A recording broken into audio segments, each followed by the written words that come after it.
Toll ಕಟ್ಟಲ್ಲ ಏನ್ ಮಾಡ್ತೀಯಾ? ಲಾಂಗ್ ಹಿಡಿದು ಯುವಕರಿಂದ ಅಟ್ಟಹಾಸ.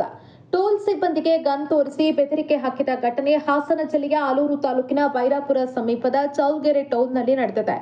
ರಾಷ್ಟ್ರೀಯ ಹೆದ್ದಾರಿ 75ಕ್ಕೆ ಸೇರಿದ ತಾಲೂಕಿನ ಬೈರಾಪುರ ಸಮೀಪದ ಚೌಲ್ಗೆರೆ ಗ್ರಾಮದ ಬಳಿ ಇರುವ ಟೋಲ್ನಲ್ಲಿ ಪುಂಡ ಯುವಕರು ಲಾಂಗು, ಮಚ್ಚು ಹಾಗೂ ಗನ್ ಹಿಡಿದು ಅಟ್ಟಹಾಸ ಮೆರೆದು ಸಿಬ್ಬಂದಿಗೆ ಬೆದರಿಕೆ ಹಾಕಿದ್ದಾರೆ.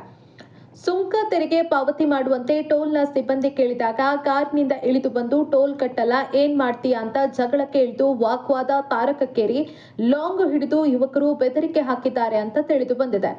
ಲಾಂಗ್ ಮತ್ತು ಬಂದೂಕುಗಳನ್ನು ಪ್ರದರ್ಶಿಸಿರುವ ದೃಶ್ಯ ಸಿಸಿಟಿವಿಯಲ್ಲಿ ಸೆರೆಯಾಗಿದೆ. ಸದ್ಯ ಆಲೂರು ಪೊಲೀಸರು ಈ ಸಂಬಂಧ ತನಿಖೆ ನಡೆಸುತ್ತಿದ್ದಾರೆ. ವರದಿ ಪ್ರದೀಪ್ ಗೇಕರವಳ್ಳಿ, ಆಲೂರು.